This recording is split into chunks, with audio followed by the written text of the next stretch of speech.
Oh,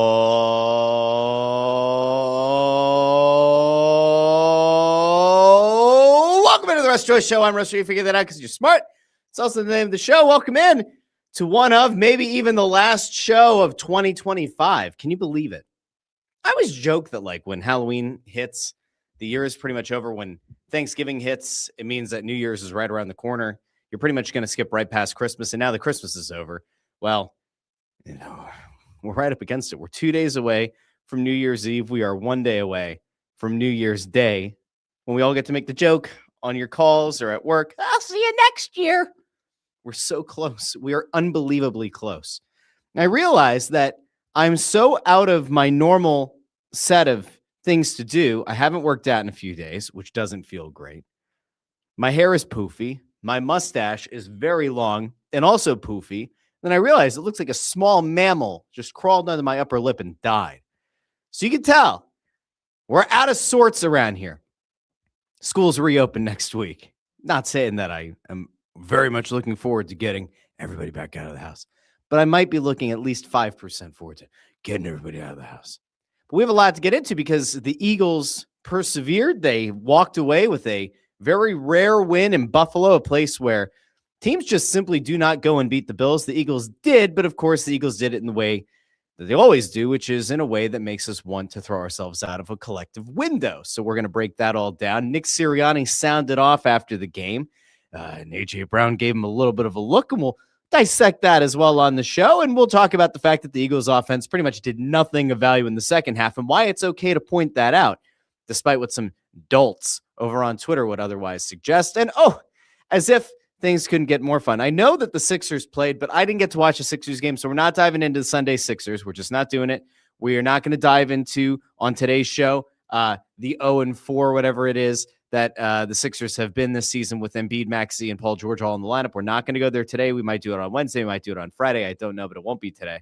But we are going to get to, at the end of the show, some interesting notes about Christian Dvorak, because there was speculation going on over the last few days that the Flyers in Dvorak's camp are currently discussing a potential extension to his contract, that they might want to keep Christian Dvorak in town, which of course sent social media into a frenzy about Christian Dvorak got another third line, fourth line center. That's just do we need elite centers around here? We're going to talk about all that because once again, I think people have lost their minds about things that don't really matter, but we will get there. But before we do, we're going to go out to the comments section. I'm going to pop it up on the bottom right of the corner of the screen. And if you're new to the show, welcome in. Thank you for finding us here before the end of 2025. We're looking forward to an even bigger, more successful 2026. I think either today or maybe Wednesday's show. I know Wednesday is New Year's Eve, but I think we're still going to rock and roll with a show of some sort on Wednesday. We'll kind of do like a look back, because the show, despite the fact that, you might look at it and say, well, that's not 50,000 subscribers. Is it really worth it? I think we're now successfully over 1,800. And I'm pretty sure year over year, that means that we're up 1,300 subscribers since this time last year, which is, well, on one hand, you could say, well, shouldn't you be doing better than that, Russ? And maybe, I don't know. And then on the other hand, you go, hey, you know what? That's actually pretty decent growth year over year. And then, if you kind of like do the whole tripling of the audience, well, next year could be like a pretty successful one, go over 5,000. Like, we'll see. We're going to get to all of that. But I do want to get out to the comments, because the comments are the lifeblood of the show. Yes, the preparation and everything that goes into this is certainly a big element of it, but it is ultimately the people who find this show, despite the fact that there's not a set time and we just do it every Monday, Wednesday, Friday, whenever we're moved by the Spirit. These people still find their way to the show. Are they unemployed? I don't know. I don't think so. I think all these people are actually employed, but if they're not, I'm glad that we could bring a little bit of joy to their day. All right, let's get out to it. I might actually also involve my wife on today's show, because she put something out on TikTok that I think needs to get a little bit of attention as well. We have to have a conversation here as a comment section on YouTube, Facebook, and X about how many knives it really takes to make a PB&J. We might get there a little bit later on, but in the meantime, out to the comments. Andrew Fawcett is here from Texas, says, Russ! Hello, Fawcett. I hope you're doing well. Nick Abe says, yo, stud. Stop. You're just saying that because it's true. Hello. B Condor 1 says, we're back. I know, it's been a week. Isn't it weird? The last time we did the show was last Monday. It was the 22nd. And I felt kind of weird. And I went to go set everything up. And I was like, I think I remember how to do this. So great stuff. Jay Grabby's here, says, Russettes, afternoon. Hello, Jay. And to the Russettes out there. Nick Abe says Matvey Mishkov needs to be the GOAT. Well, we can maybe talk about that. Jake Rebbe says Devo extension reports eerily similar to Walker ones from a couple of years ago. We can talk about that as well. I love Fawcett. New year, new me. We're not quite at New Year, new me yet. Like, we're getting close. We're getting really close to that point in the year. But yeah, also says absolutely no right to win the game last night. We'll talk about that. Brian Knowlton says, hey, Russ, happy Monday. Bummer of a game last night. They had everything but the finish, which made it super frustrating. Obviously, talking about the Flyers and not about the Eagles. The Eagles did manage to finish the one off, although I would say it was under somewhat controversial circumstances. We will talk about it because it's important to do so. We try to be fair and balanced here on the show. You could decide if you think it is or not. Greg Bondarenko is here. Says, good afternoon, all. Good afternoon, Greg. Amadeo, just like my kids at some different point throughout the winter break, says, here's to being sick. Feels like everybody's sick. People that I work with from other states are currently sick. I think there's just an illness going around. What is the illness? Who knows? Who knows? We'll find out. I do see some more stuff in here about the Dvorak stuff, so we'll try to get there as well, including something about Konechny's comments about Dvorak on the TNT postgame show last week. I don't have that one immediately available. I can look for it, though. We'll come back around. Nick Abe says, I heard the Flyers are making a trade for Ryan Hartman. Multiple sources have reported talks have gotten more interested. I don't know if that's true, though. We'll see. Alex Smith says, hey, Russ, quick question. How do you watch this team and say they should not go for a top draft pick? They are missing high-end talent. Talking about the Flyers. All right, fine. We'll get to the Flyers. Let me get to the Eagles first, then we'll get to the Flyers. Fawcett, by the way, who sent beaver nuggets and chocolate-coated beaver nuggets to the Joys. They were very well received. I think the chocolate ones are amazing. I think they're fantastic. The chocolate ones especially are really, really good. B. Condor is employed, says one computer monitor for work, one monitor for the greatest podcast east of the Mississippi. Thank you. Thank you. Bondarenko says, looking forward to being at the Snow the Goalie show at Parks Casino tomorrow night. That's right. Because as we put out on Twitter, we are doing a special show this week because of New Year's Eve. We are going to be doing Snow the Goalie Radio at Parks Casino in Bensalem, Pennsylvania on Tuesday night instead of Wednesday. Tuesday night at 6 o'clock. So if you missed that announcement, we did put it out over on Twitter, Facebook, I think on Instagram as well. I mean, I say we, it was me, but I'm mostly sure that I put it everywhere that it needed to be. But in case you missed it, Tuesday, 6 o'clock, Parks Casino. Be there. Come talk some puck with me, Ant and Bundy. It's the last chance to do so in the calendar year 2025. It's going to be a blast. We're going to be, if you haven't been to the Chickies and Pete's at Parks Casino, you go all the way. I don't actually, there's like 2 or 3 entrances, but like the entrance that I came in, which I thought was the main entrance, I'm pretty sure it is. You go through the casino floor to the right. It's all the way in the back right corner. There's a Chickies and Pete's. If you go all the way to the back left corner, for perspective, that's where the sports book is. We're in the back right corner, give or take. So that's where the Chickies and Pete's is. Come on out, have some crab fries, get some mussels and red sauce, or in the white wine and garlic sauce. You can come out and get the Bundy, the bowl of clam chowder to go with a full pizza and 12 shrimp. I've now added on the 12 shrimp myself. So I do 12 shrimp and a grilled chicken sandwich and some crab fries. You just come on out, have a little bit of fun, talk some puck. We're going to have a blast. So yeah, that's on Tuesday. We're going to start trying to put out the schedule ahead of time. Part of the reason that we haven't been putting out the schedule like weeks in advance is because there have been some changes made like up until like 2 days before the show. So we're hoping that the schedule going forward is pretty locked in. And once we have it for sure, we'll probably put something out on Instagram and Facebook and X to kind of give you the rundown of like, here are the next 3 or 4 weeks on Snow the Goalie Radio. So people are aware of where we're going, but that's kind of where we're at right now. Nick Abe is also right, by the way. Hit the like button. Thank you. Thank you. Thank you. All right, let's go to the Eagles, and then we'll come back around to the Fly Guys. We will go to the Fly Guys in a bit, but let's start with the Eagles. So I want everybody to just kind of go back to the mental headspace going into Sunday's game. And I want you to think back to what did you want to see out of the Eagles to make you feel like they are better positioned, better poised, better prepared, more ready for the hard-hitting, tough opposition they're going to run into in the playoffs. Because we knew that last week against the Commanders, it is what it is. The Commanders were without Jim Daniels. They also just weren't a very good team. They had no shot at the playoffs. And so, yeah, you have a bunch of guys who are maybe desperate to try to win a job for next year, put film out there to try to get a job, get employment for next year, maybe even put together something good to remain with the Commanders. But when the Eagles entered Sunday's game against the Bills, it was different, right? The Bills were still trying to compete for the AFC East crown. The Eagles still had a shot, right, to get the number 2 seed. And by the way, that remains in play. The Eagles win and the 49ers win against the Bears on Sunday Night Football means the Eagles can lock in that number 2 seed with a win and a Bears loss next week. So the number 2 seed is still in play, and the Eagles luckily are going to play that same nasty, not very good Commanders team. Although remember, Dan Quinn said, well, we're going to play them in 2 weeks, so I guess we'll see. We'll put that aside.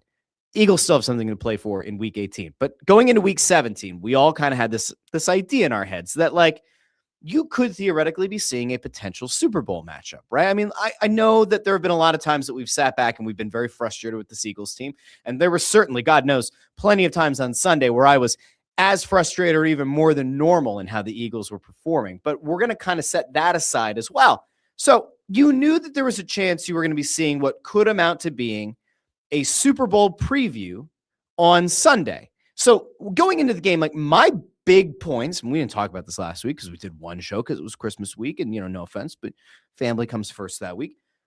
My big thing was, can we get some more consistency out of the offense? Can we walk away, the day or two after the game with all of the really smart people who do the all 22 film breakdowns who say, hey, there are more positive signs. The Eagles are running more under center play action passes where they were averaging, I think it was roughly 10 yards more per pass than they were out of shotgun, where they were executing at a higher level in the running game, yada, yada, yada.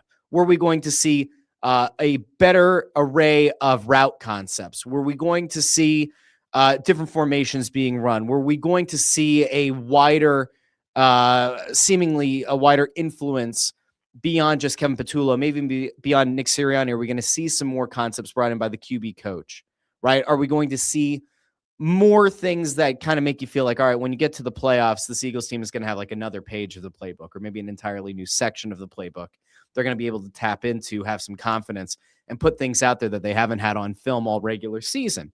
I wanted to see that. I also wanted to see if the defense was going to be able to rise to the occasion. They've been fantastic all season. They've had a couple of moments where late in games when the offense really sputters, the defense doesn't get much of a break on the sideline, and I think they're kind of gassed at the end of games. And that's really not any fault of their own. That really does come down to the Eagles' offense's inability to put meaningful drives together late in games. I wanted to see if the defense could stop Josh Allen and this Buffalo Bills offense, or at the very least slow it down a bit.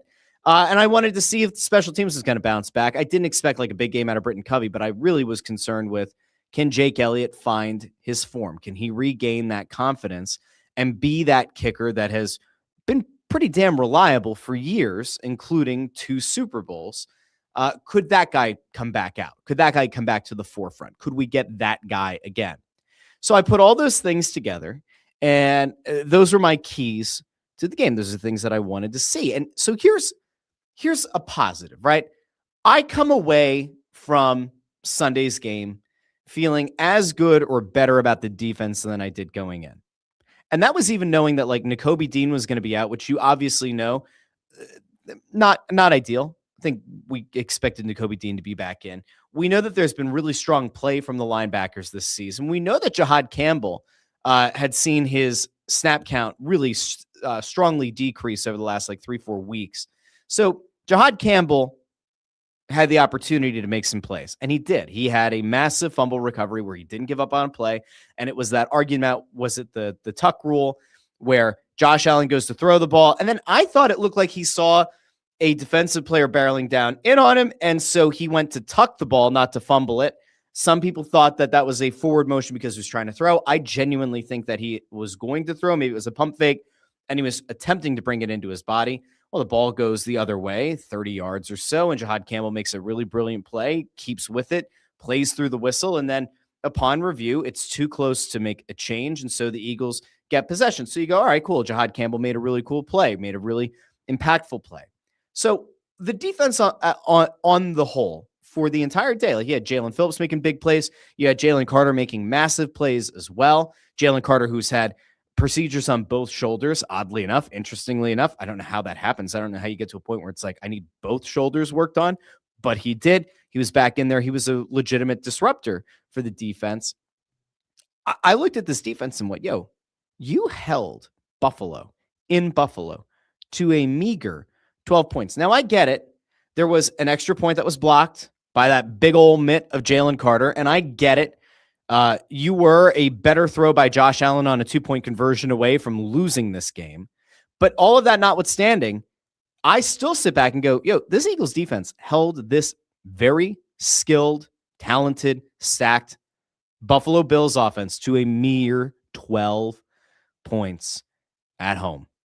And that should be the thing that gives you hope. So, before we get into the negative, which was the offense, before we get there, I want everyone to just acknowledge briefly, this defense is absolutely Super Bowl caliber. The secondary is strong. You have as good of a defensive back pairing right on the corners in DeJean and Quinyon Mitchell. You have good safeties over the top. You have excellent linebackers, and you have a hell of a pass rush that just seems to be getting better every week. And it's also a defense that, when it puts its mind to it, can stuff the run pretty damn well. And a lot of that is Jordan Davis. And on the pass rush side of things, things look significantly different when you have Jalen Carter in there, who commands a double team. The Bills a couple of times seem to forget that you pretty much automatically need to double team Jalen Carter, and he almost ripped Josh Allen's head straight off his neck and his shoulders. So I look at this defense run by Vic Fangio, and I say, all right, did they make adjustments at halftime? Did they look pretty damn good down the stretch? And I would say, yeah, they did. I think that a lot of the things that people wanted to kind of go after the defense about late in the game is just that they were gassed. The offense did nothing of value to help in the second half. They didn't put together a sustained drive. We're going to get into the numbers here in a little bit about just how awful the Eagles offense was in the second half. But I would say that on the whole, even if you had lost that game 14-13, you know who I wouldn't be blaming today? The Eagles defense, because they were gassed. I wouldn't blame them. Because if you go to Buffalo and you hold the Bills to 14 points and you don't win the game, well, that's not a defensive problem. But as it stands, 12 points. So I'm watching games around the league, right? And this includes the Bears game last night, Bears and 49ers. And I'm watching this game going, all right, San Francisco's got a really good offense. Yeah, Chicago all of a sudden has a really good offense, it appears, right? And you watch some of the other teams in this conference. You watch the Rams, you watch the Packers, right? And you start to say to yourself, all right, am I really quaking in my boots? Am I shaking in my boots? Am I baking a cake to eat my feelings in my boots? No, I don't think you are, because this defense has figured out a way virtually every week to dominate the opposition. The times that the Eagles have gotten, you want to say run off the field, or that the Eagles defense hasn't gotten the job done, those games have been pretty few and far between. And so when I look at it, I go, all right, this season it feels like offenses across the league are largely up, and yet the Eagles have a defense that largely holds the opposition in check. Now, let's just go back through this, all right? Go back to the beginning of the regular season, and let's just go point totals really quick. Just to start. They held the Cowboys to 20 points in Philly. They held the Chiefs to 17 points in Kansas City. They held a very talented, although there were injuries at the time, Rams offense to 26 points at home in Philly. They went on the road and kept Tampa Bay to 25 points. They allowed 21 at home to the Broncos, but that was a game that also was full of plenty of faults. I would say that 21 points is still something this offense should be able to match or pass, but okay. Now, they did have a terrible game October 9th. There's no covering that one up. 34 points allowed at MetLife to the Giants. All right, so there's one that you go, ugh. They only allowed the Vikings to score 22 points in Minnesota. They allowed 20 points the following week at home against the Giants. They held the Packers to 7 points in November. They held the Lions. Remember the vaunted Lions that were supposed to be an NFC contender. They held them to 9 points in Philly in mid-November. They went on the road and they gave up 24 points against the Cowboys. And remember, that was a game the Eagles were up 21-0. And then the wheels just fell off. And it was like the Eagles forgot how to score the ball. That should sound familiar. And I think the defense got gassed. They allowed 24 points. Am I going to say 24 points is something you shouldn't be able to overcome? No. The following week, they allowed 24 points at home to the Bears. Is 24 points something that should not be matchable by this offense? Absolutely not. Remember, the Eagles offense only scored 15 points that week.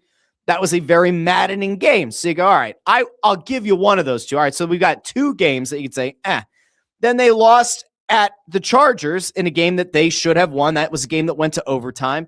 You lost on field goal. Okay, but I'm still not going to say it was a bad one. 31-0 win in Philly against the Raiders. 29-18 win in DC. And then you had a 13-12 win on the road. So if you want to, right, let's even just say that you want to take a very arbitrary standpoint here and say 24 points or more. That's 1-2.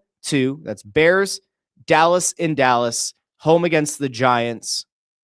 Is that it?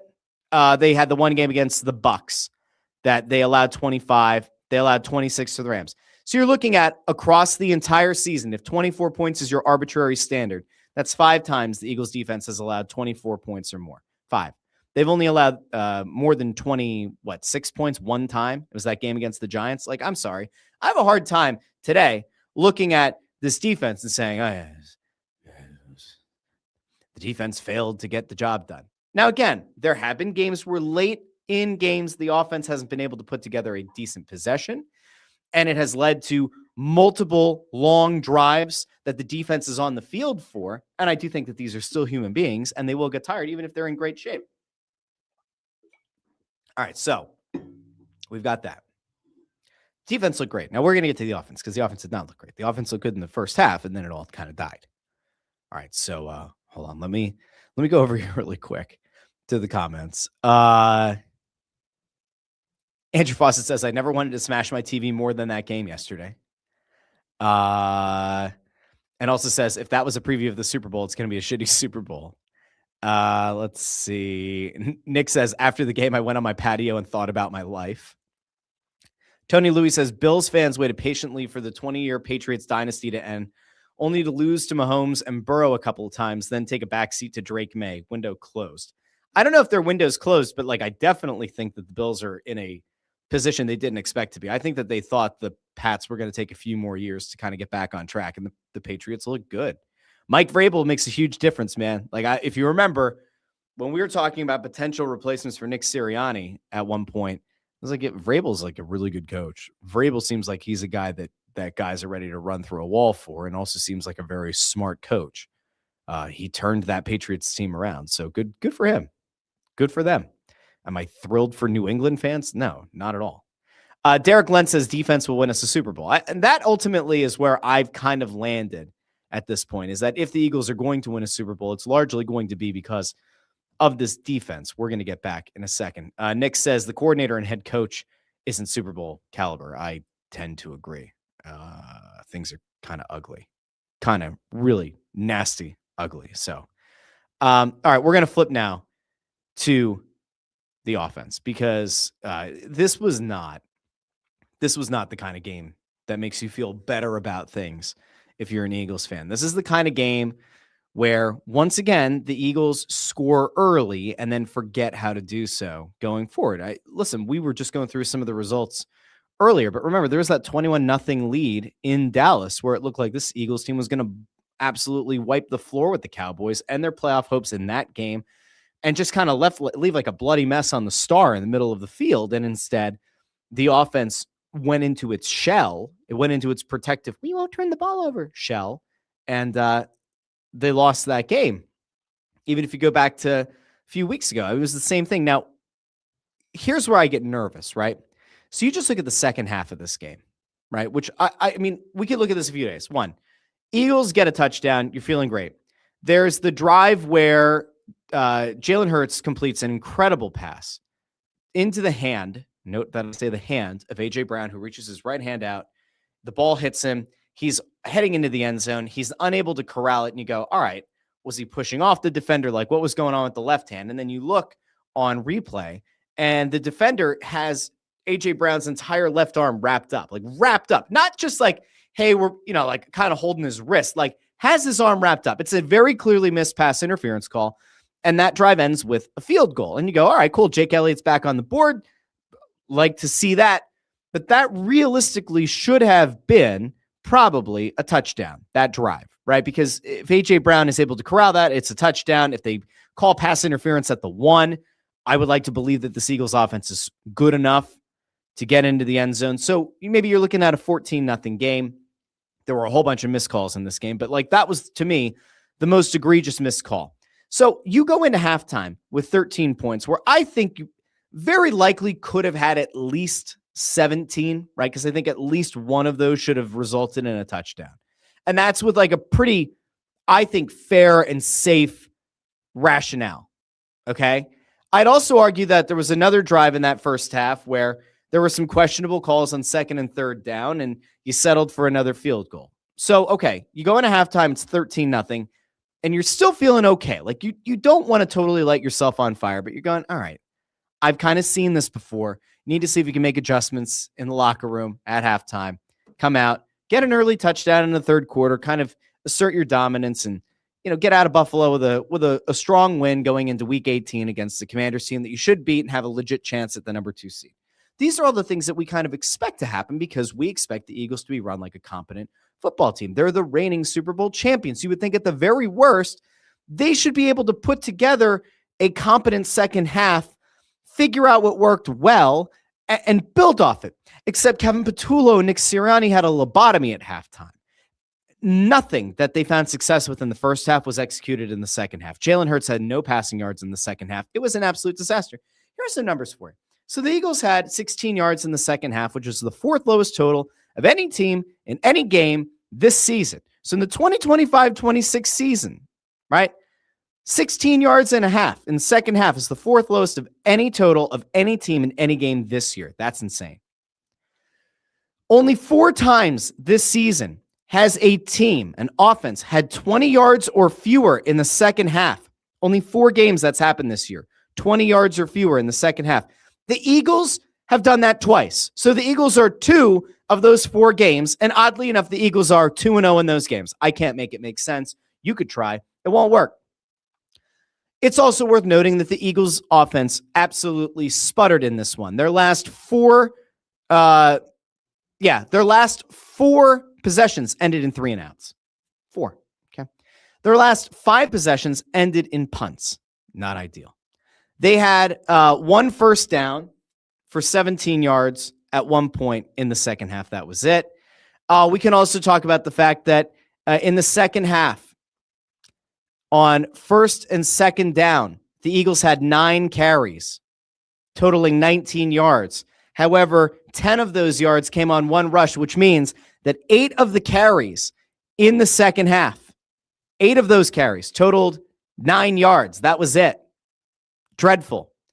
The Eagles also, and we saw Jimmy Kemsky put this one out, so we'll give him the shout. You want to think about just how how uncreative this offense was in the second half. You want to talk about how this Eagles offense is afraid to commit mistakes, to commit turnovers. You want to talk about an Eagles team that has been nothing short of overly conservative in the second half of games when they have a lead. Jimmy Kemsky pulled this one up, so we'll give him the shout. 4 of the 5 second half drives that the Eagles had began run on 1st and 2nd down. Run on the first 2 plays. 4 of the 5 second half drives. So this Eagles offense that actually did find some success through the air. Surprise, surprise. Some of the best looks they had the entire game were from under center play action. I know. Shocking. Truly shocking. They go 4 of their 5 drives in the second half started with back-to-back runs on the first 2 plays. So that's swell. I don't have a good way to say this. I have a lot of bad ways to say it. I don't have a good way to say it. There is something to be said for winning the turnover battle and looking at historic numbers and saying, yeah, this Eagles team is really good when they win the turnover battle. That is true. However, I will also very clearly point to the fact that when you play this overly conservative style, yeah, you might pick up a win here and there. Yeah, you know what? You might be able to survive in Buffalo and walk away with a 13-12 win because your defense played its ass off the entire game, because Jalen Carter was able to block an extra point, and because somehow Josh Allen wasn't able to hit a wide open receiver on a 2-point conversion with practically no time left on the clock. Yeah, you might be able to survive that, but that's not a winning formula in the postseason. Now, yeah, is winning the turnover battle, is that certainly something you want to do in the postseason? Yeah. Are you going to be able to just kind of cross your fingers and tootsie toes that you're going to make an incredible special teams play on an extra point that's going to force the opposition to potentially go for a 2-point conversion late in the game? No, I don't think that's a sustainable model for winning. I really don't. See, there's something that I can appreciate about the idea of trying to be really cautious, not turn the ball over, not give the opposition good field position, especially this Bills offense. But you still have to be willing to go for it at some point. You still have to be willing to do the thing that's gotten you to the dance, right? Like Sirianni, over his career as Eagles head coach, has not been afraid to go for it on fourth down, has not been afraid to throw conventional wisdom into the wind. He's a guy who, like, for better or worse, has sometimes made overly aggressive decisions. And yet here we are late in a game when you're still in the midst of trying to go for that number 2 overall seed in the NFC, when you're up against a team that you could potentially play in a Super Bowl. Nick Sirianni goes, hey, you know what? We'll just run it into a stacked box. I think I saw today the Eagles have run the 4th most plays, or the 4th highest percentage of plays, into an 8-man box, an 8-man front in the entire NFL. So the Eagles, oddly enough, like, they'll see the defense presenting a stacked box, very clearly expecting the Eagles to run. And for whatever reason, the Eagles don't audible out of it into a pass. They just decide, no, we're going to somehow win. I'm not going to show you, but you could find it right now. Cam Jurgens getting put on a turnstile again, because it happened last week, and it happened the week before, and it happened this week as well. And so I'll just point out, Cam Jurgens has not looked good. I don't know how much of it is injuries. I don't know how much of it is just bad technique, but like, you pretty much watch these games week in and week out. And especially on running plays, it feels like there's a defensive lineman just kind of waiting to destroy your quarterback or your running back in the backfield before the game even has or the play has a chance of even working. And if you think I'm just some, idiot with fluffy hair and a big bushy mustache on, a Monday afternoon, you would be right. But then I'll point back to a guy who I've oddly enough been calling kind of like a voice of reason to this point in the season, Seth Joyner. And Derek Gunn, who I respect the hell out of Derek Gunn. We're going to go out to them because on their post-game show, Seth Joyner made the same exact point about this offensive line. Let's go out to Seth Joyner. Our offensive line absolutely stinks. They right do now. stink. They stink. I've never seen on every single play, there's a defender in the backfield before the ball is even handed off. Absolutely. I'm just an idiot. I think Seth Joyner's a smart guy who's played in this league. I think Derek Gunn is a really smart guy who's covered the Eagles for many a year. They're seeing it. I have to imagine that the offensive coordinator and the head coach are seeing it, and the offensive line coach is seeing it. So why is it happening? All right, back out to them. Responsible for that guy, D. Gunn. I understand. Okay, so how is it that you can be playing in the National Football League and you get your ass kicked on every damn running play? This is the every offensive single line one, we and you have no season. answer for it? Nope. Look, we've watched this the whole season, haven't we? Haven't we been screaming about defenders getting in the backfield before Saquon touches the ball all season long? Yes. They had a 2-game reprieve against the Raiders and against Washington. And all of a sudden, it reared its ugly head again in this game. You know why I think it reared its ugly head? The Raiders are absolute dog shit, and the Commanders are mostly dog shit. That's why. I mean, there's your difference between getting to beat up on a Raiders team that is absolutely lost in every way and a Commanders team that has had their season lost for quite some time. I could argue almost all the way back to the start of the season. It feels good to get those high confidence wins against bad teams, but then like the rubber meets the road and you play against a team that has legitimate Super Bowl aspirations in the Bills. And yeah, the Eagles walk away with a 13-12 win. I get it. If you want to live in this like land of, rainbows and smiles, and how could you complain about a game where the Eagles walk away with a win? You would have taken that win. Of course I would take that win. I could also be critical about things when they go sideways. Like, again, you're a missed pass interference call away from it being 17-0, and maybe we're not even talking about the 2-point conversion late in the game, right? It's entirely possible. But it's also fair to be like, this team had things going in the first half. In the second half, it was like a totally different team. And it feels like multiple times this season, we've had the conversation about like halftime hits, and the team that comes out of the tunnel is not the same team that went in. this is a failure to adjust. Like if I'm going to give credit to Vic Fangio, right, for continuing to put his guys in successful positions, then I guess I also have to give Buffalo's defense a lot of credit in whatever adjustments they made at halftime to make the Eagles' life a lot more miserable in that second half and to stall a lot of drafts or a lot of drives early. But then I guess I also have to criticize Kevin Patullo and Nick Sirianni for not making similar adjustments and being ready for what they could see as a counter. And again, I think that ultimately this Eagles team is lucky insofar as the defense is very clearly Super Bowl caliber. Special teams has been okay at points, bad some weeks, pretty damn good other weeks. And the sum of the parts on this Eagles offense, despite potentially bad coaching, bad technique, bad game plans being installed, they are still such a talented team that they're able to score just enough points to win games. But man, it's not great. It's not great. Let's see. Nick Abe asks, what is Stoutland doing? I come back to Juergens has been playing through injuries and Dickerson's been playing through injuries. And so you go, all right, but is that at a net negative to the team? Like, again, if Cam Juergens at this point is playing so hurt that you can't run the tush push, that to this point has been an almost guaranteed conversion. Like, the tush push is out of the playbook. Is that because Lane Johnson's not there? Is it because Cam Juergens and Landon Dickerson are hurt? Is it because Steen can't play? Like, why is the tush push just gone and died? What's the actual reason behind it? I have to imagine it's because there are injuries on the line. Now, actually, while I'm on the tush push, while I'm there, I do want to point something out real quick that I think is pretty damn wild. Okay. Do you remember in the off season, we were talking about how they were trying to ban the tush push? And this was a constant discussion at like the owners' meetings. And I think at a previous meeting as well, it got tabled.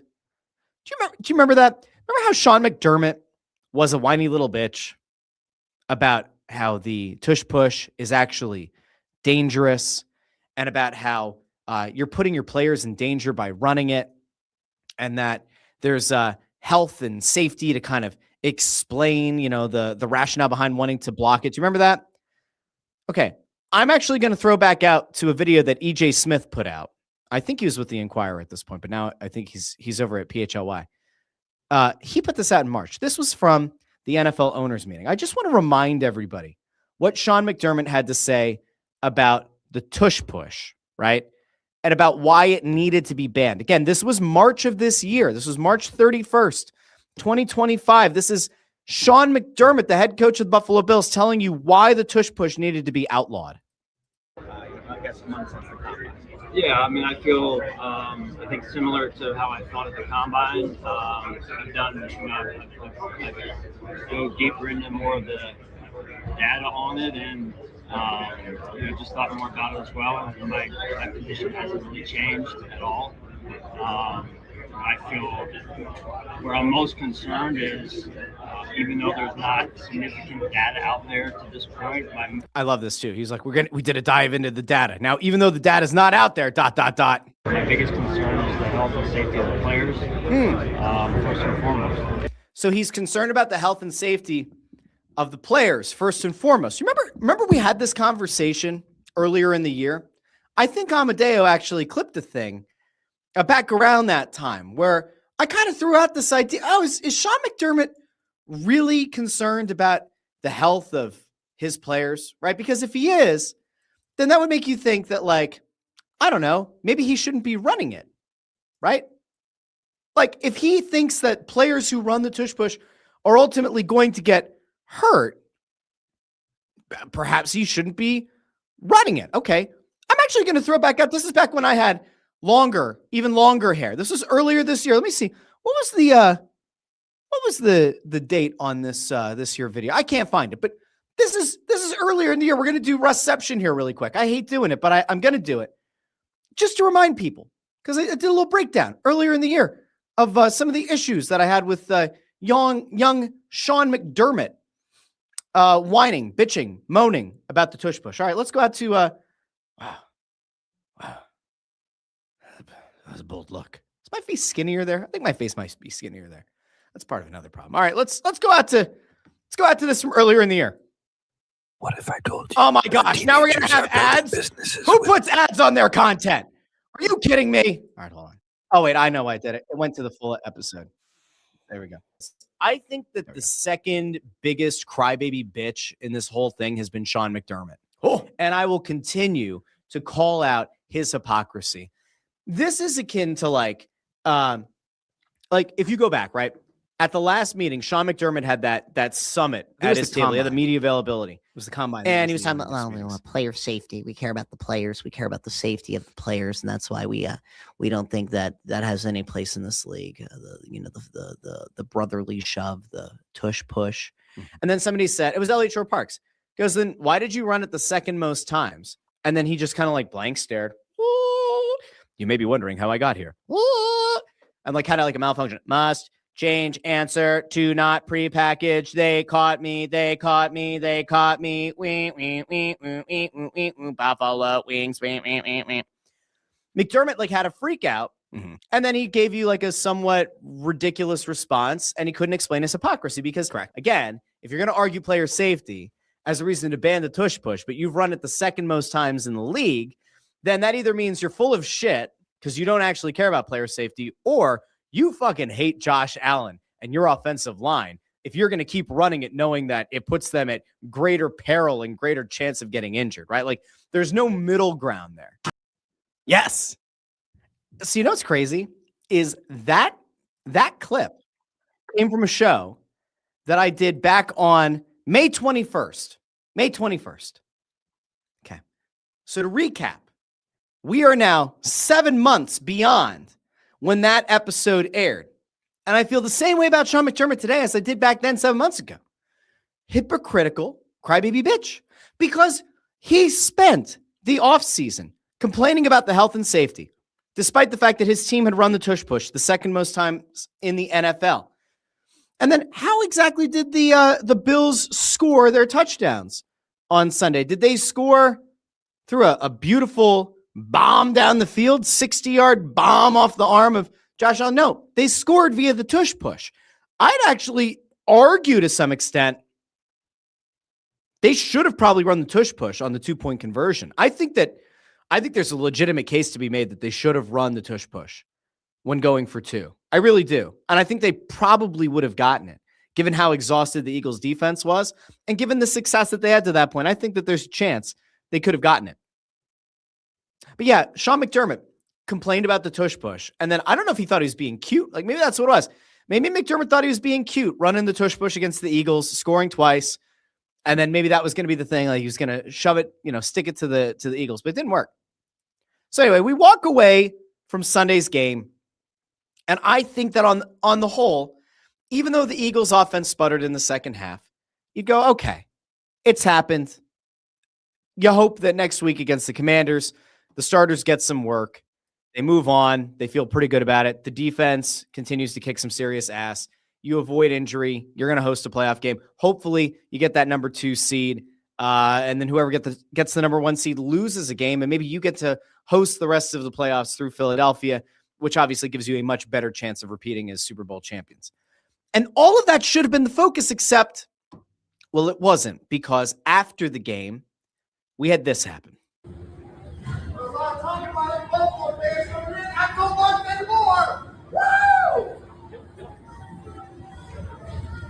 Not so much anymore. Love this shit. That wasn't just some guy. That wasn't just some fan. That's the Eagles head coach, Nick Sirianni,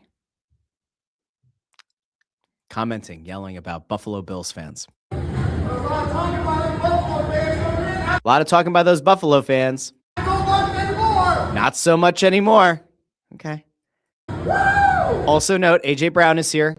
And if you've been paying attention to this on social media today, there have been some different interpretations about the facial expression he's making, but we're going to... Now look, this guy's carrying the pylons. It's around like, what the fuck is wrong with this guy? Keep going. Not so much anymore.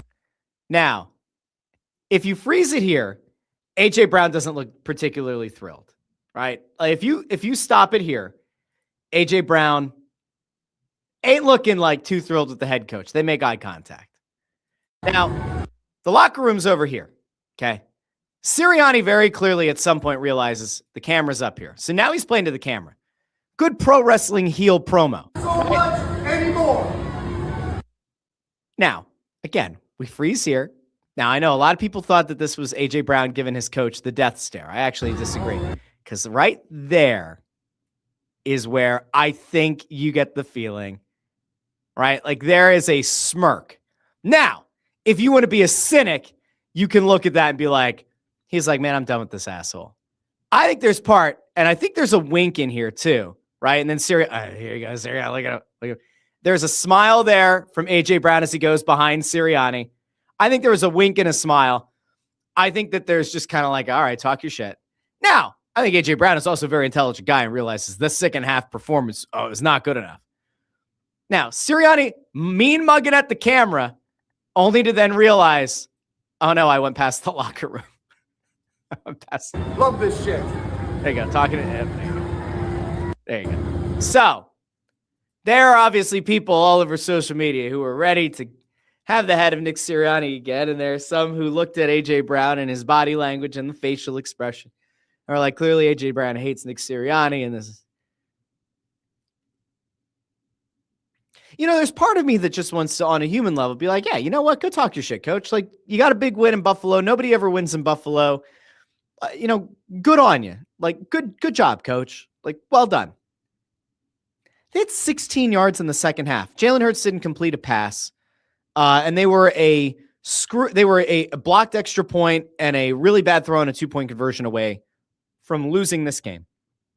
And unless there's something that I'm missing, right? Unless Nick Sirianni all of a sudden started telling Vic Fangio how to run the defense, I'm not exactly sure that Nick Sirianni should be the one peacocking after that game. Like if Vic Fangio were going up that tunnel looking miserable, and we love Vic Fangio. He can look as miserable as he wants.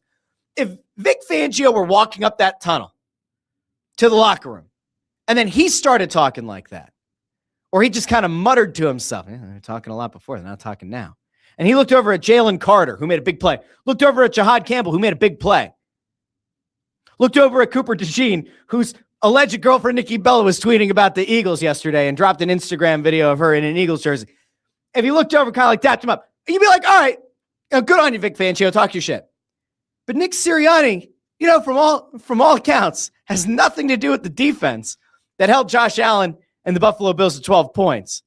Nick Sirianni, is supposedly the offensive mastermind who's had to get involved because his boy Kevin Patullo hasn't exactly had a great season. 13 points in the first half, nothing of value to show for it in the second half. I'm not sure that Sirianni should be out there peacocking after the game. Now, you could tell me I'm wrong. By all means, if you want to let me know, you let me know in the comments if I'm off base. But, I think that's the point where you're just kind of like, yeah, hell yeah, guys. Like, we got it done. And if you're going to look at the camera and you're going to do the mean mug and you go, hey, not how we drew it up, we'll take the win. You move on. I think if that's Nick Sirianni walking off the field, hey, not how we had it drawn up, got that win. Huge win. Teams don't win in Buffalo. We got the job done. On to the next one. Mean mug into the camera, hit it with a wink, give a little fist bump to A.J. Brown. I think we're all kind of looking at going, all right, like he's goofy, but whatever. But man, after that second half, I don't know. I really don't know. I think it's kind of ridiculous, but that's just me. All right, now, there you go. Amadeo says you don't glow it after a game like that. I mean, I think that you could feel pretty good about it, but I'm not so sure. Nick obviously says, let's go 17 yards. 456 UConn says, shave your head again, Nick. That would be really funny. 456 UConn says, Nick is hilarious. I love him. There you go. Let's see. Jim Grassa says, is this the Zapruder film? No. Marcus I6L, I think that is, says A.J. Brown tolerates Sirianni. It's obvious. Yeah. I mean, there's part of me that wonders, do these guys secretly hate him, or are they just kind of like, yeah, you know what? I'd rather him being out talking the shit. We're just going to get our job. Like, we're going to do our job. I don't know. I really don't know. Robert Behrman says, like him or not, the win percentage is up there with Lombardi and Madden, which is fair. I mean, listen, do I think that Nick Sirianni is solely responsible for the success of this team? No, I don't. Do I think that it would be disingenuous to say he has nothing to do with it? I think that would be disingenuous. I don't think that's fair. But man, there are times you're just like, hey, just like walk off the fucking field. Like, just like, all right, you know, chirp at the Bills fans. You know, maybe see you in the Super Bowl if you guys buy tickets. Like, that's fine. I don't care. Fine. Mean mug into the camera after that second half. Like, I don't know. Seems a little bit crazy to me, but who knows? What does it say? He at H Birds fan from Cali says, it seems to me Sirianni's taking credit for Vic's coaching. What did Nick do? If he's not in the offensive meetings or defense meetings, then what does he do? This is a question that we've all been asking for a while. Tony Louis says Nikki Bella is invited to all Eagles games now. Yeah. She can show up to the games. I'll tell you what. Nikki Bella, I bet, would have a higher popularity rating right now than T Swift.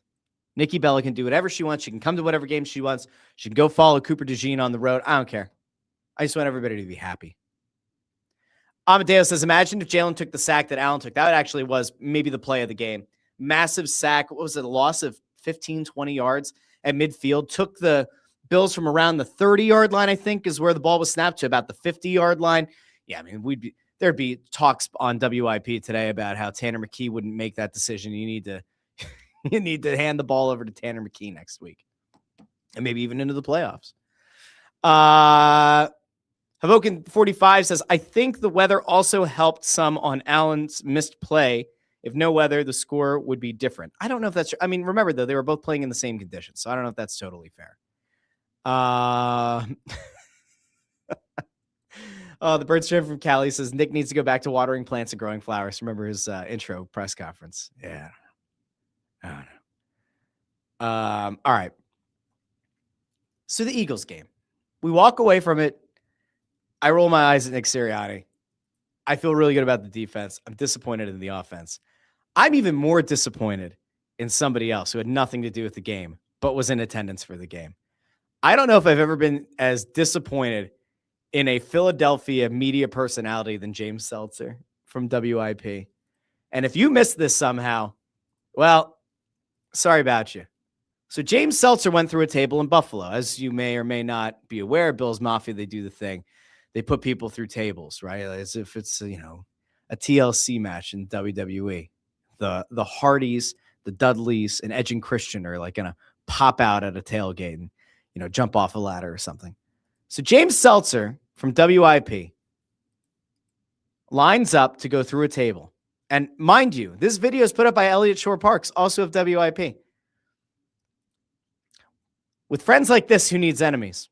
Here's a video. This is James Seltzer going through a table. I want you to just think for a second, what would James Seltzer look like going through a table? And now prepare yourself for whatever the hell this was. All right, what? What? I'm gonna take the comment section. You got. Sorry, what? Oh, let's make this more of a full screen.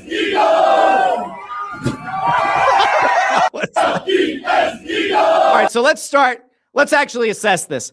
This looks like he's paying homage to Macho Man Randy Savage, right? He starts with the hands up. Ooh, yeah.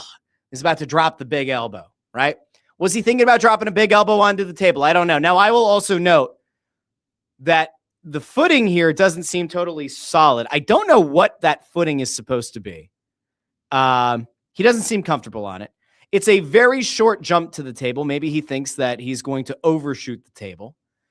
But he does the hands up. And then he comes in. Now, I'm going to try to assess. Let's check the footing here. Whatever he's standing on, if it's a speaker or whatever, it doesn't move. So he goes with a 2-foot jump. He's already off. He's off balance here. It looks like he's trying to pivot. Is he trying to go for a big elbow? I don't know. But now the feet are up. Now he's in no man's land here. All right. You got to commit to the bit. You're going to drop the big elbow and land on your side. You're going to go for like the Finn Balor coup de grace, the 2-foot stomp off the top. You're going to like Swanton Bomb, go for an extended front flip like Jeff Hardy. You're going to like belly flop through it, right? Or maybe go a little cross body action. I don't know what this was supposed to be because it feels like partway through here, he just bails, right? He just bails out on the jump and ends up going foot first, but its left foot makes contact, which then slips. He slips off the end of the table. Then he almost crotches himself. He actually might have crotched himself here. No, I think his right leg actually gets down first. He's close to crotching himself. And he kind of ends in like a double knee lift thing. And then, unfortunately, rolls over. Now the table clearly, bends. It doesn't break. There is some weight there, so he bends the table. Let's watch this again. I mean, I think he actually did more damage to himself than anything else. Here, let's.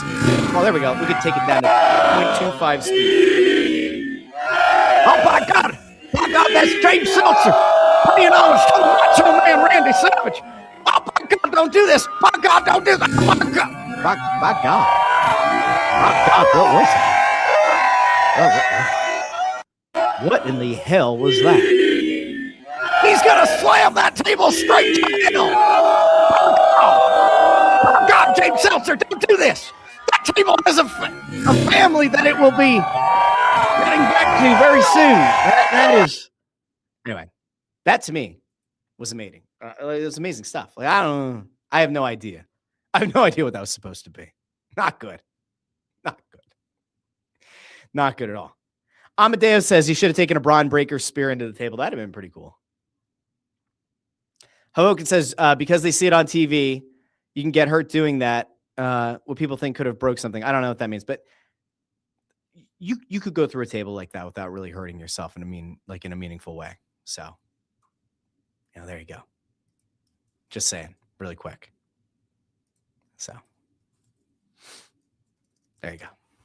All right, let's get to the most recent news, which is the Flyers having a conversation about Christian Dvorak and the possibility that the Flyers are looking to re-sign Christian Dvorak. Now, I saw this. I almost had a heart attack because I thought that Nick Abe was reporting this, 6x6 for Dvorak with a no movement clause, 6 years, $6 million AAV with a no movement. I'll tell you this, if that happens, the next time I end up at a Flyers game, January 6th against the Anaheim Ducks, I will wait for Danny Briere at the elevator and I will ask him to get a mental acuity, a mental fitness test if they go 6 years at $6 million per with a no movement clause. Okay. My God. Can I just say, I understand that Flyers Twitter especially likes to complain. And I unfortunately have started delving into more of Flyers Facebook groups and seen some of the absolute insanity that they put out, the insanity that exists over on Facebook. And I just want to point out to people, I do this in a condescending way. This is just like, this is where I'm at. This is where I think the team is. And this is just how I think this whole thing kind of lands right now. Elliot Friedman put out a report over the weekend that the Flyers are considering an extension for Christian Dvorak because they want a center, right? So I'm going to go out here really quick and we're going to take a look and we're going to take a listen. And this is Elliot Friedman over the weekend reporting on the Flyers and their potential conversations about an extension with Christian Dvorak, who they brought in here in the offseason and has been a very good player for them. All right, let's go out to Elliot Friedman. I was talking to a few teams today. Everybody's always looking for centers. You can never have enough centers. Well, the Flyers signed Christian Dvorak on July 1st last year to a one-year deal. When you sign a one-year contract, the earliest you can do an extension is on January 1st. The Flyers and Dvorak are talking extension. I think everybody here would tell you that it has to work for both sides to happen. He's played very well there. He's got 24 points in 35 games. And what I can say, Ron, is that there's other teams out there who do not expect Dvorak to hit the market now. They think he's going to sign, but both sides have to make it work. Okay. We're just going to have a moment here. We're going to have a moment here to try to be fair and balanced as we are on the Russ Joy Show every Monday, Wednesday, and Friday on YouTube, Facebook, and X, and wherever you get your podcast, Apple Podcasts, Spotify, Pandora, Amazon Music. We're going to try to be really fair. And at the same time, fair might align with your thoughts and it might go totally against your thoughts. Okay. So Christian Dvorak, 24 points, 35 games. You extrapolate that out over the course of a full season and you say, all right, you're probably looking at a guy that's going to be in the 60s point total wise, right? If that were to continue over the course of an entire season, could he get to 60 points? Could he get to like 55 points? Let's round down. Let's say 55 points. Would a 55-point Christian Dvorak be a good signing for this Flyers team? Well, let's put it in perspective. Let's have an actual conversation about where the Flyers are cap-wise. Let's have a conversation about what the Flyers have coming up in terms of cap availability, and let's talk about where the Flyers are in terms of committed salary beyond this season. As of right now, the highest paid forward on the team is Travis Konechny, $8.75 million. He is signed for a ridiculous amount of time that we are not going to discuss here because I don't want to make anybody drive off the road. Sean Couturier is the second highest paid forward, $7.75 million for a very long period of time that we're not going to talk about in its entirety because if we do, people will drive off the road. Those are your two highest paid forwards. Now, if you set aside Travis Sanheim's $6.25 million to be the top defenseman on the team, which at the time was kind of questionable, has proven to be a very good deal. He is a number one pair, not a number one defenseman, but a top pair defenseman. I think even on a really good team, I think Travis Sanheim has really grown into that role. We'll say 6.25 for him as a steal. Good job. Owen Tippett, $6.2 million for a very long period of time we shan't talk about so people don't drive off the road. Those are your top paid forwards. Konechny, Couturier, Tippett. 8.75, 7.75, 6.2. Okay.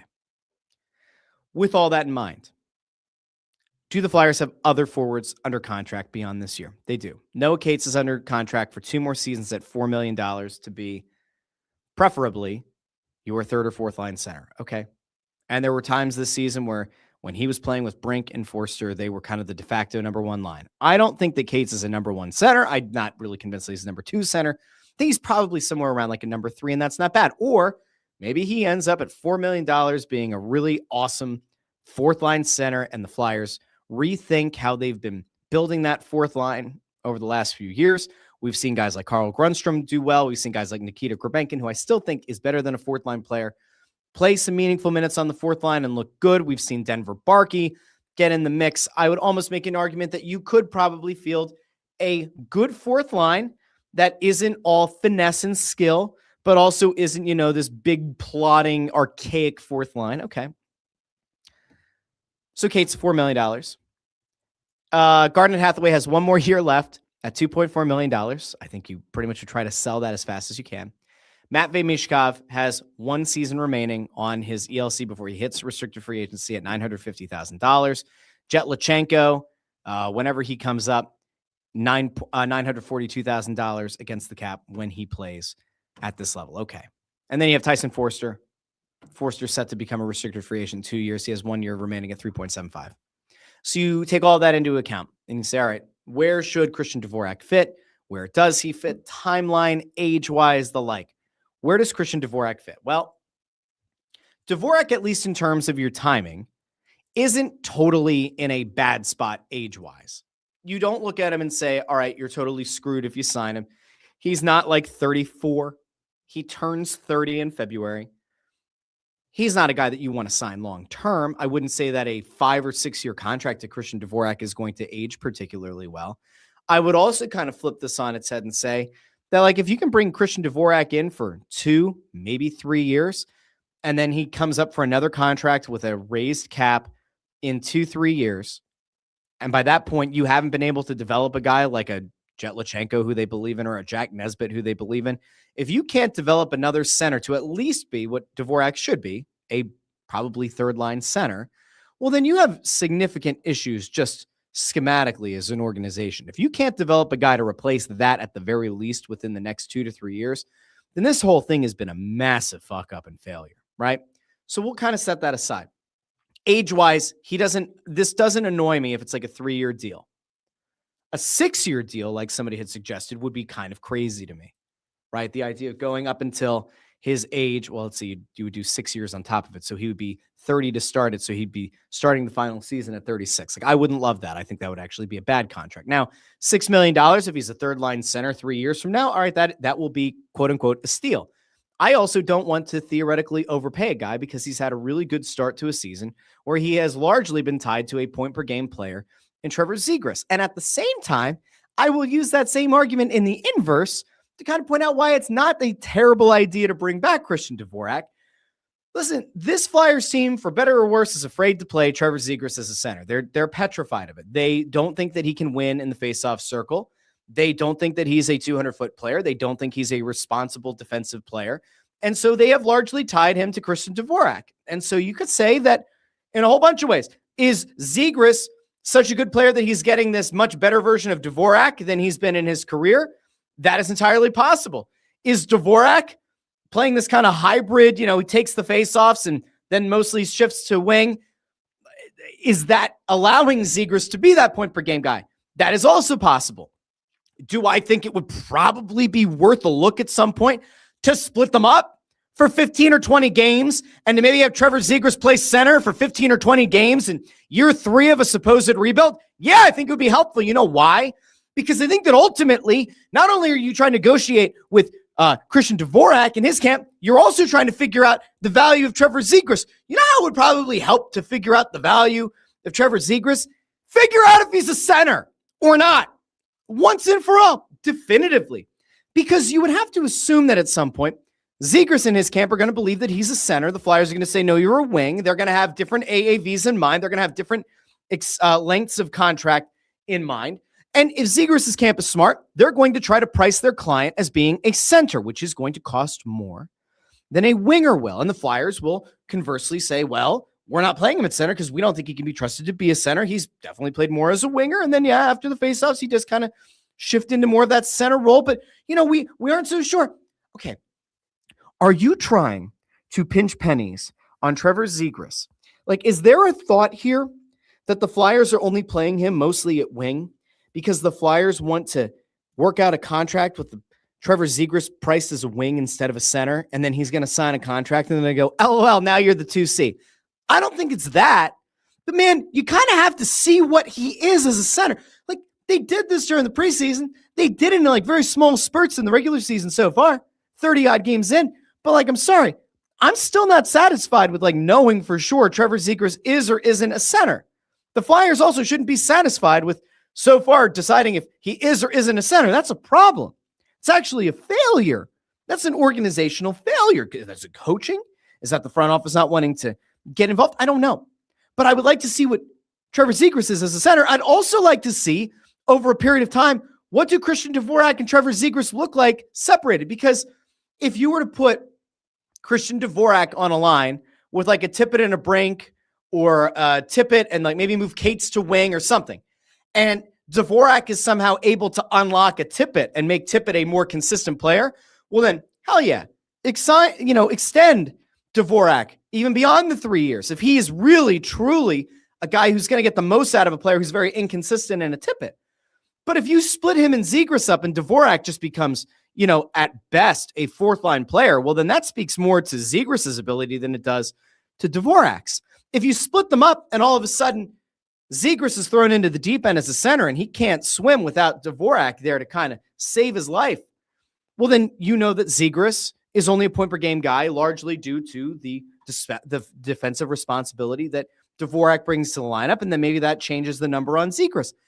But they're not splitting them up in a meaningful way over a meaningful period of time. You don't actually have any answers. So right now, it just seems like these two guys are so tied together that you can't really make heads or tails of, is Zegras getting this great play out of Dvorak relative to the rest of his career?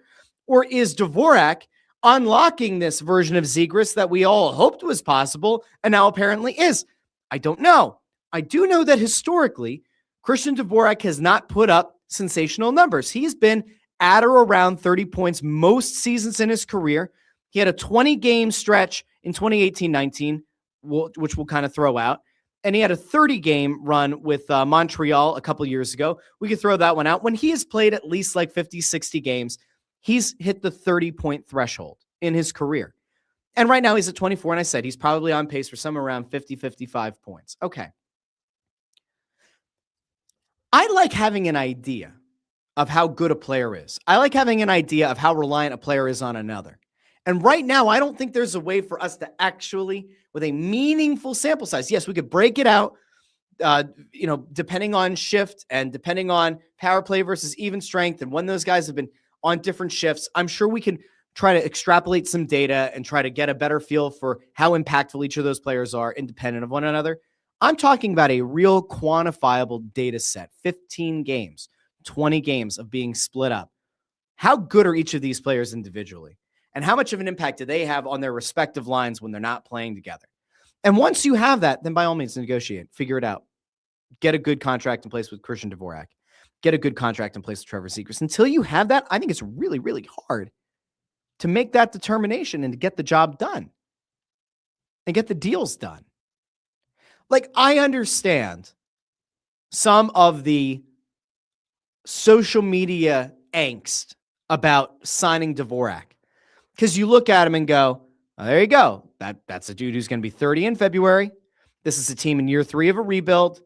This is a team that doesn't need to commit long-term to a bottom 6 forward. And those people are all right. They are. On the surface, you should not commit to a 30-plus-year-old center / hybrid wing who has never in his career surpassed 39 points, 38 points. Highest was 2019, 2020, didn't have 38 points. He's never gone beyond 38 points in his career. You don't extend that guy beyond 3 years under any circumstances. I understand that thought process. But here's the problem. And this is partially a Flyers problem, okay? The Flyers very clearly banked on the 2026 offseason as being a place that they were going to get an impact player, or maybe even 2. And that free agent class is gone. They will not get a meeting with Kirill Kaprizov. They will not get a meeting with Connor McDavid. And if they had some hope that they were going to somehow get Quinn Hughes out of Vancouver and that Vancouver was going to trade their franchise cornerstone defenseman to the team that their former coach decided to bail on them in the offseason for, that also didn't come to fruition. And if the Flyers are now going to flip this to be a 2027 argument because Connor McDavid and Quinn Hughes will both be available in the summer of 2027, I got news for you, homie. I'm not putting a whole lot into that, okay? I'm not. And I don't think the Flyers should either. Would it be a hell of a move in like NHL 25 or 26? Yeah, it'd be a great set of moves. Is it realistic? Not under any circumstances. So the Flyers went very many eggs in the free agent class basket, and now it's gone. And the depth that they might have hoped was going to be there in free agency is gone. And so now you're in a scenario where you either have to consider extending Christian Dvorak, trading Christian Dvorak, or letting Christian Dvorak walk in free agency without a legitimate, certifiable replacement on this roster or in this organization. Unless this team is so unbelievably high on Jet Lachenko that they believe he's going to be ready for next year to assume the duties of the 3C or maybe even a 2C on this team, they don't have much of a choice. Now, again, if we're talking 6x6, no movement clause, no. If we're talking $6.5 or $7 million for 2 or 3 years, that seems very high. But on a 2 or 3 year commitment with no center in the pipeline, I could maybe be talked into it. On a 2-year deal, 3 years at worst. I will also point out, under no circumstances should any player on this team be given a no movement clause. Not a single one. No way. No, thank you.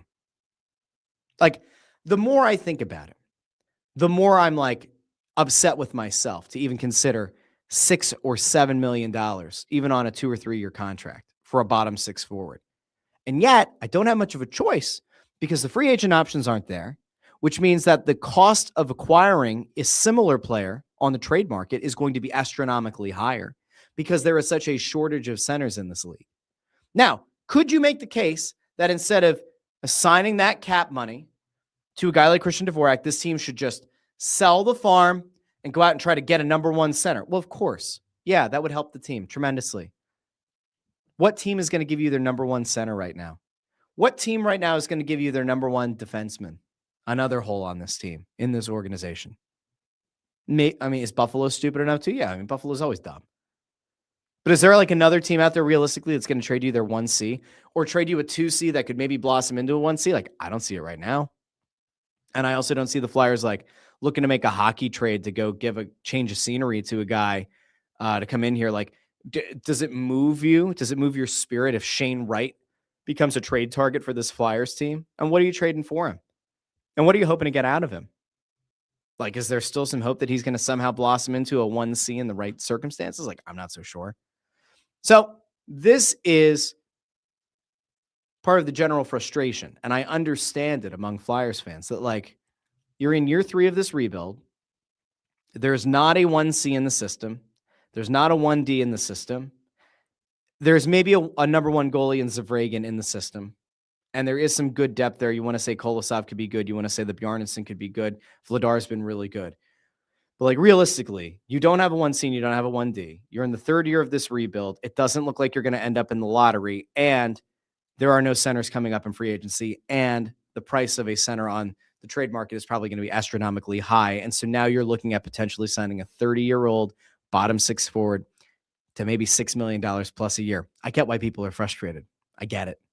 I do. And all of that said, I'm not so sure that you're going to get the same Trevor Zegras without Christian Dvorak, because this team will not separate them for a meaningful enough segment of time that we can get an actual sample size and figure out what we have in each of these players. So that is the problem, my friends. I get the frustration. And at the same time, I think Dvorak's been really good for this team. I think that Zegras has obviously been very good for this team. I think keeping the two of them together for at least 2 or 3 more years, if this is how they're going to play together, is still a net positive for this team. But we will see. All right, I'm going to go out to the comments here really quick, and then we're going to go over for a second. Let's go out to the comments. I took the comments down. I didn't mean to do that. All right. Oh, I did. I did that for the one video, and then I forgot to put them back up. Nick Abbey says Dvorak wants to get paid. It's his last payday. If it's a 2 or 3 year deal, he could still get a really nice contract in like 2 years or so. Says Zegras will get 10 to 11 million at this rate. I'm not sure that that's the case. I think that there was like a legitimate chance to try to get Zegras somewhere around like 8 or 9 million early in the season before he really extended this like point per game stuff. I think the Flyers like really screwed up by not getting a deal done sooner. We'll see though. God knows. It could be anything. Let's see. Robert Behrman says, my hope was he could teach guys to win draws in his own end. Yeah, it'd be swell. Tim Tobin said, Michkov is essentially a $4 million a year cap hit on his ELC. Jim Grossa says, I'd give Dvorak, I don't know if that means 3 years at $4 million. I'm going to assume that is 3 years at $4 million.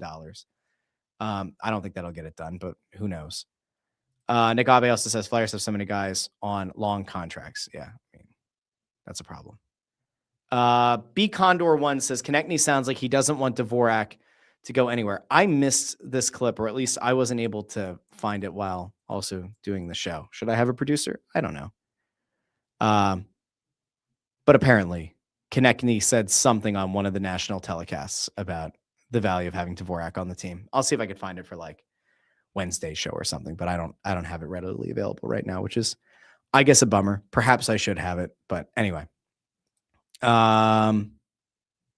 Jim Grosso says they want him to be a wing so they don't have to pay him what he wants, meaning Zegras. I'm actually kind of worried that that's a thing.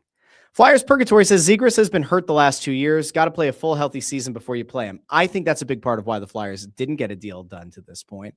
They want to see if he's going to be able to stay healthy, but I guess I get it. But you know, if he ends up being a point per game guy at the end of the season, then the starting point is going to be like 10.5 million. So yeah, there you go. 456 Yukon says we also gave Coots that ridiculous contract. Dvorak's contract is not that. The Couturier contract, I will actually defend a little bit in that, like, he was a sulky guy. He was a legitimate two-way center, and like he had 2 back surgeries. You can't bank on that. They wouldn't have given him that contract if he had the 2 back surgeries ahead of time. I don't know what to tell you. Let's see. Amadeo says, once again, that's why banking on free agency to build your team is the most flawed plan ever. Jim Grasso says, on Dvorak, there's zero chance they trade him at the if they're in a playoff spot at the trade deadline. I agree with that. Let's see. Nick Abe says Buffalo's on an 8-game winning streak. Yeah, I didn't say that they're going to trade Darlene now, but Buffalo stinks and they're kind of dumb, and you just never know. Anything can happen. Amadeo says the only route you can go is offer sheets, but they don't have the stones for that. Nobody does. Nobody wants to hurt the feelings of their colleagues in the NHL. It's an old boys club. Nobody likes to go after anybody's restricted free agents. I think if you're the Flyers at some point, you do have to consider it though, because the rest of the potential levers you could pull have been detached, we'll say. Steven14367 says we need to absolutely unload and keep the rebuild going. Unload anything of value. Our future is 2 years away in net, and some good young forwards will be here. Build from within. They're not going to do that. And I would argue that the time to do it was 2 years ago. Like, if you remember, I was very much of the thought that, like, Sanheim, when he was given that contract by Fletcher, it seemed a little bit silly. And I thought that if you could trade and get off that contract, it might not be the worst thing. I was wrong. I'm happy to admit that I was wrong. The Konechny deal I thought was a bad deal. The Tippett deal I thought was a bad deal. The Konechny deal having a no movement clause was absolute insanity. The Tippett contract, if you can get to a point where he's a 30-goal scorer, then maybe at some point you can swindle a team and say, look how fast he is, and he can also score 30 times a season. But I don't think that they'll trade him if he becomes a 30-goal scorer. They'll just accept the streakiness. Is it fair to compare Owen Tippett to Pat Burrell? I'm starting to wonder if it is. Obviously, Owen Tippett is fast and Pat Burrell was slow, but it's the streaky all or nothing of it all that makes you kind of lose your mind. It's the first round status of those guys. I'm going to workshop that, and I'll come back to you guys another day with it. But I do think that, like, not trading guys like Konechny when you could have gotten actual assets for him, that you could have either turned into another legitimately good player or into other potentially valuable elite assets in the draft. I do think that that's where they went off course. I do think that that was the missed opportunity. And I've said this for a while, but I do think that they would have gone with more of a teardown and a tank mentality had it not been for Michkov coming over early. I do think that that changed the calculus on things for this team. So we will see. All right. Well, we ended on a real positive here, talking about the Flyers to end the show. Sorry. Anyway, we will be back. I think Wednesday. I need to see. Wednesday's tricky because it's New Year's Eve. I think we'll be back Wednesday, or I'll pre-record a show on Tuesday for Wednesday. But there should be a new show on YouTube, Facebook, X, and in your podcast feed on Wednesday. And then, of course, we'll be back on Friday. And then we get ourselves, going into the new year. I guess Friday will technically be in the new year. So it's been a really fun 2025. If I don't talk to you before the new year, I do want to thank all of you who join me each and every time, or if it's, once every week or once every 2 weeks, or you find the show in the podcast feed and you sporadically listen to it. No matter how often you're here, no matter how often you're live or how often you listen after the fact, I do appreciate each and every one of you. I will ask that you share the show with a few people in your life that listen to sports shows or watch sports shows or looking for, I don't know, whatever this is. I don't actually know how I would define this show. It's slightly irreverent sometimes. It's level-headed sometimes. It's chaotic many times. I don't know how I would describe it, but I would ask that you share it. We're over 1,800 subscribers now, which is almost 4x where we ended last season. So that's pretty cool.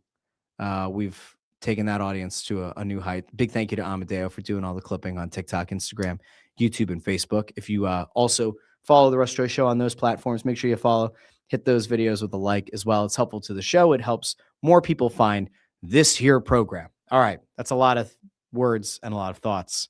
And now it's time to go. Until Wednesday, probably. This has been the Russ Joy Show, and I've been Russ Joy, but you knew that already because you're smart. And it's also the name of the show.